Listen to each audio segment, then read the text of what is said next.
Hello, church. Here we are again at a time in our country's life when we just simply need to pause and say a word about how our faith helps us to address where we are as a community and as a country. Today is Epiphany, and I'm standing in the center of the Labyrinth, a place of peace, where we affirm that as we walk a path of peace, we can end up in the center of the rest of God, knowing that God is present among us and ultimately is the source of our peace. In Washington today, as you've been seeing, there have been disturbing events of people who have come to protest, and that protest has turned to violence and has turned to trespassing and has really created a concern about whether our country is even on the brink of a civil war. We have leaders who have helped in this process to calm us, and we have leaders who have heightened the anxiety of people and not been helpful. The Bible says, trust not in princes.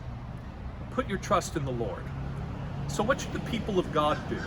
I think we should remember that while everyone is saying that in some sense this is an apocalyptic time, a kind of end times, for some people that means a final contest between good and evil, as if there is a war that will at last vanquish every enemy and one side will win. I want to remind you, though, that Christ was the winner, that he vanquished evil on the cross, and that we don't wait for the conquering of evil. We live with the conqueror who lives within us as the Prince of Peace. So what is apocalyptic living in this moment? It's recognizing what Epiphany is. That is, a light shines. Arise, your light has come. The light reveals what is really true among us at all times and gives us a path to follow, a path of conviction that leads us to pursue justice and defend the weak and the vulnerable, and to honor the wishes of people and the agency of those who have cast votes. But it's also a time for us to pursue peace together. We're going to do that tonight as our residents have prepared a Vespers service for Epiphany.